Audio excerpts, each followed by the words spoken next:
রাসূল সাল্লাল্লাহু আলাইহি ওয়াসাল্লাম বলেছেন, মান তারা মিনাল লাইলি সুম্মা ক্বালা, কেউ যদি রাতে উঠে যদি বলে লা ইলাহা ইল্লাল্লাহু ওয়াহদাহু লা শারীকা লাহু লাহুল মুলকু ওয়া লাহুল হামদু ওয়া হুয়া আলা কুল্লি শাইইন কাদির, আল্লাহ ছাড়া কোনো মাবুদ নাই, তার কোনো শরীক নাই, প্রশংসা তার, রাজত্ব তার, শরীকবিহীন তিনি সর্বশক্তির মালিক।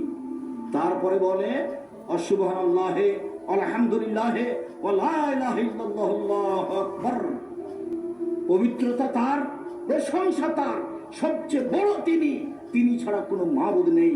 এরপরে বলে ওয়ালা হাওলা ওয়ালা কুওয়াতা ইল্লা বিল্লাহ, বাহ্যিকভাবে আন্তরিকভাবে নড়াচড়া করার কোনো শক্তি নেই। সুম্মা কালা, তারপর বলে রব্বিক ফিরলি, আল্লাহ তুমি আমাকে ক্ষমা করো, আল্লাহ তুমি আমাকে ক্ষমা করো। সুম্মা সাল্লাহ, তারপরে সালাত আদায় করে। সুম্মা তাআফাসু জিবা, এরপরে দোয়া করে, যা চাইবে তাই দেওয়া হবে, যা চাইবে তাই দেওয়া হবে।